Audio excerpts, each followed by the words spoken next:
गोटिए मठ थिला जेउठी जणे बौद्ध गुरु सेमानक शिष्य को नहीं रहुथिले। थरे से कौनसी एक दूरस्थान को यात्रा कले। तेबे गुरु नथिबा बेले आश्रम रे पहुँचिले गुरुक जणे बंधु। से सेठारे आतिथ्य लाभ कले। परदिन सकाळे जहा तांकु मुग्ध कला ताहा थिला शिष्य माने शଯ୍ୟା त्याग करिबा परे एक निर्दिष्ट दिग आड़क मुह करी मथा नर्तपूर्वक विनम्र प्रणाम जणाउछंती। गुरुंक बंधु पचारिले से दिगकू चाहि काहींकि प्रणिपात करुछ। जणे शिष्य कहिले आम गुरु से दिगरे यात्रा करिछंती। गुरुंक बंधु एभली भक्तिभाव देखि चमत्कृत हेले।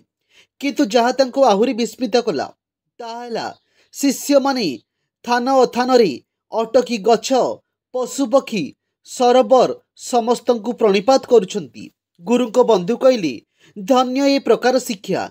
एई शिष्य माने समस्तंक ठारे देवत्व देखुचंती निश्चिंत। किछि दिन पर गुरु फेरिले।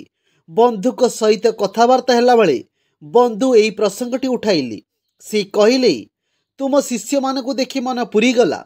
से माने समस्तंकु भक्तिर सहित प्रणाम करुछंती। गुरु एहा सुनी हसिले ओ कहिले से माने निर्दिष्ट भावे काम प्रति प्रणाम करुनाहांती। सेमानक लागि सूर्यंकु प्रणाम करिबा जहा कौनसी फूलकु प्रणाम करिया मध्य ताहा काहा उद्देश्य रे प्रणाम करा जाउछि ताहा एठी गुरुत्वपूर्ण नुहे। महत्वपूर्ण कथा हैला प्रणाम करिबा भली विनम्रतार बोधरे भरी जिबा।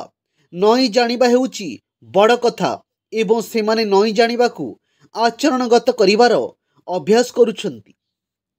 सबुठु बड़ कथा हैला नई जानिबा।